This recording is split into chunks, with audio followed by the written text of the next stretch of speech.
ఇప్పుడు ఏదైనా వాస్తవాలను వివరించడానికే ప్రజా వేదికలను మేము వాడుకుంటున్నాము. మేము వ్యక్తిగత ప్రయోజనాల కోసం దేన్ని వాడుకోవడం లేదు. ఇవాళ మీకు అన్ని కూడా వాస్తవాల ప్రాతిపదికన ఒక క్రొనాలజీ ప్రకారం మంత్రి గారు వివరించారు. దీన్ని ఒక నివేదిక రూపంలో, బుక్లెట్స్ రూపంలో కంప్లీట్ గా నివేదిక తయారు చేసి రాష్ట్ర ప్రభుత్వం తరఫున వివరాలు అందరికీ కూడా అందించాలి. అదేవిధంగా బట్టి విక్రమార్క గారు చెప్పినట్టు ఎక్స్పర్ట్స్ తోని, అదేవిధంగా స్టేక్ హోల్డర్స్ తోని కూడా మళ్ళొకసారి పవర్ పాయింట్ ప్రజెంటేషన్ కూడా పెట్టడానికి శాఖ మంత్రి గారు కొంత ఇనిషియేట్ చేయాలి. మూడవది ఇది అయిన తర్వాత పాత 10 ఉమ్మడి జిల్లాలకైనా పెద్దలు కోదండరామ్ గారు, కడియం శ్రీహరి గారు, కేశవరావు గారు లాంటి వాళ్ళు మొదటి నుంచి తెలంగాణ ఉద్యమంలో ఉండి హక్కుల కోసం కొట్లాడిన వాళ్ళు పాత ఉమ్మడి 10 జిల్లాలైనా కనీసం దీన్ని ప్రజలకు వివరించే విధంగా ఒక కార్యాచరణ తీసుకొని ప్రజలకు వివరిస్తే తెలంగాణ ప్రజలకు వాస్తవ పరిస్థితులు అవగాహనలోకి వస్తాయి. వాస్తవాలను వివరించిన వాళ్ళు అయితాము. గవినోళ్ళ శ్రీనివాస్ రాయలసీమ లిఫ్ట్ మీద వేసిన మా నారాయణపేట, మా దగ్గర నుంచి మేము శ్రవణ్ అని ఒకప్పుడు టీవీ9 రిపోర్టర్, ఇప్పుడు advocate in supreme court, personal గా తీసుకొని పర్సనల్ కెపాసిటీలో ఎన్జిటీలో కేసు వేయించి ఆనాడు స్టే తెచ్చిన తర్వాతనే రాష్ట్ర ప్రభుత్వం అందులో ఇంప్లీట్ పిటిషన్ వేసింది.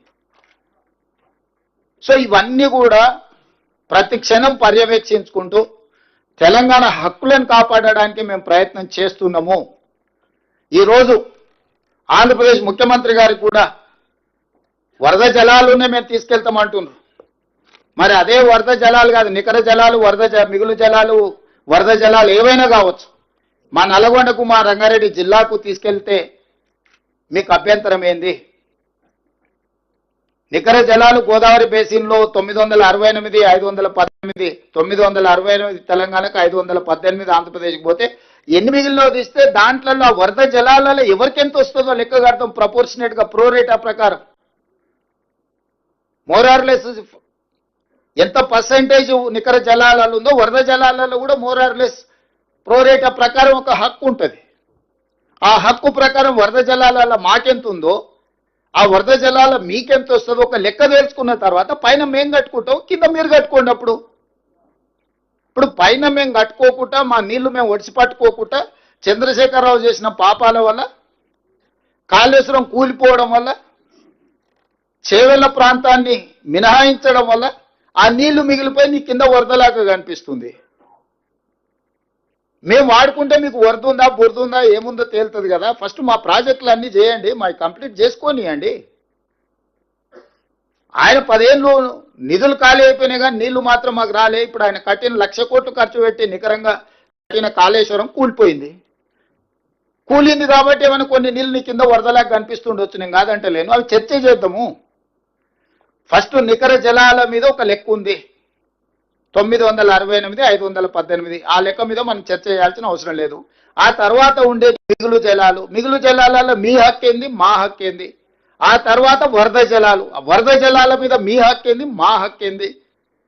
మేమేమేమి కట్టుకోవాలనుకుంటున్నాం, మీరేమేమి కట్టాలనుకుంటున్నారు. గోదావరి రివర్ మేనేజ్మెంట్ బోర్డు దగ్గర కూర్చుందాము, మాట్లాడుకుందాము. ఈ స్టేట్ రీఆర్గనైజేషన్ యాక్ట్ని ఫస్ట్ అధికారులతో చర్చ చేయాలి, ఆ తర్వాత మంత్రులతో చేయాలి, ఆ తర్వాత అపెక్స్ కౌన్సిల్ వేసుకోవడానికి అన్ని రకాల వెసులుబాట్లు చట్టంలోనే కల్పించిండ్రు.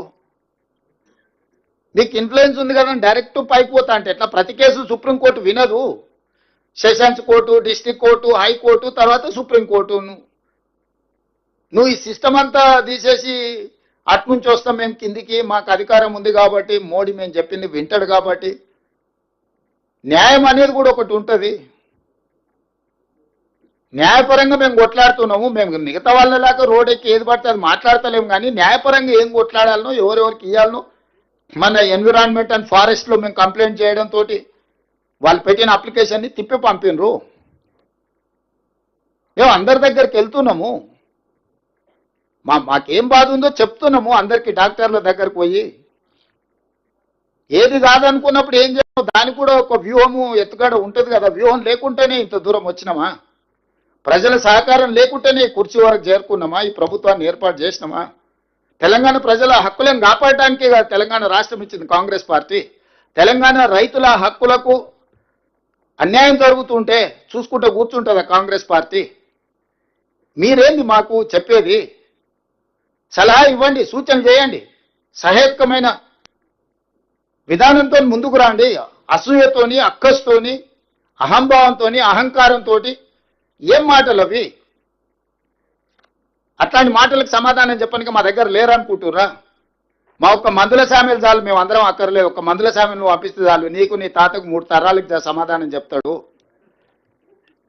అది కాదు కదా. మేమేదో గౌరవంగా చట్టసభలలో చర్చిద్దాము, రండి మీరు పెద్ద మనుషులు, మీరు మీ అనుభవాన్ని చెప్పుదురండి అని మేము అంటుంటే అదేదో మా చేతగాంతనం అనుకొని తలా తోక లేకుండా మాట్లాడితే తోక కత్తిరించే తెలుసు. ఒకవేళ నీకు తెలియకపోతే మీ నాయన అడుగు, ఏం చేస్తే ఏమైందో మీ నాయన ఇప్పుడు ఏడున్నాడో.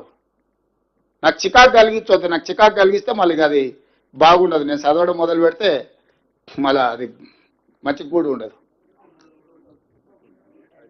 ఏదేమైనా కృష్ణా నది జలాలలో, గోదావరి నది జలాలలో తెలంగాణ హక్కులను ఎవ్వరికి తాకట్టు పెట్టము. ఎంతటి వారు వచ్చినా ఎవరితోనైనా నిటారుగా నిలబడి కొట్లాడతాము.